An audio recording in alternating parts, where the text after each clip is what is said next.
जहाँसम्म यो 17-18 दिनदेखिको नाटक जो हामीले देखिराखेको छौँ, देशले देखिराखेको छ, र अहिले प्रमुख प्रतिपक्षीय दलको नेताले वीरतापूर्वक आत्मसमर्पण गर्नुभएको जुन सुन्न पाइयो, वीरतापूर्वक बहादुरीका साथ पछाडि हटेको सुन्न पाइयो, यो हुने नै यही थियो। उहाँले भन्नुभयो गणतन्त्रको रक्षाको लागि भन्नुभयो, गणतन्त्रको रक्षाको होइन, लुटतन्त्रको रक्षाको लागि यो समझदारी भएको भन्ने कुरा आम जनताले बुझिराखेका छन्।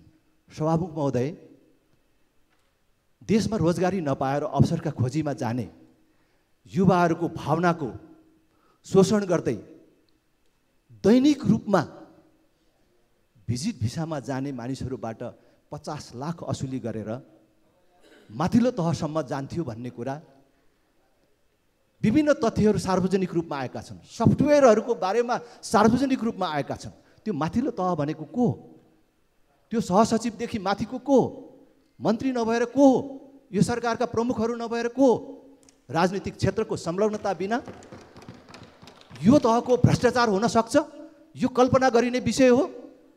यो नैतिकताको विषय मात्र होइन, एउटा मन्त्रीको, गृहमन्त्रीको नैतिकताको विषय मात्र होइन, सिङ्गो देशको इज्जत र प्रतिष्ठासँग सम्बन्धित विषय हो, देशको बेइज्जतीको कुरा हो।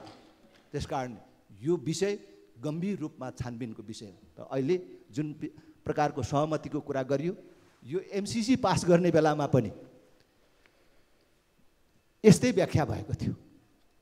एमसीसी पास गर्ने बेलामा यहाँलाई निर्धारण गरिएको समय सकिएको छ, म सक्छु सभामुख महोदय, व्याख्यात्मक टिप्पणी भनेर भनिएको थियो। आज यो व्याख्यात्मक टिप्पणी सुन्न पाइयो। तर म सभामुख महोदय मार्फत भन्न चाहन्छु, यसको छानबिन हुनुपर्छ। गृहमन्त्रीसँग नैतिकता छ भने राजीनामा दिएर यो छानबिनको प्रक्रियालाई सहज बनाउनुपर्छ। अख्तियारलाई छानबिनको लागि हामीले सजिलो बनाउने भनेर भन्ने हो, हामीले सहमति गर्ने हो भने अख्तियारलाई यहाँबाट निर्देशन जारी गर्नु पर्यो। राजनीतिक क्षेत्रसम्म पनि, माथिल्लो तहसम्म पनि अनुसन्धान गर भने हामी हस्तक्षेप गर्दैन।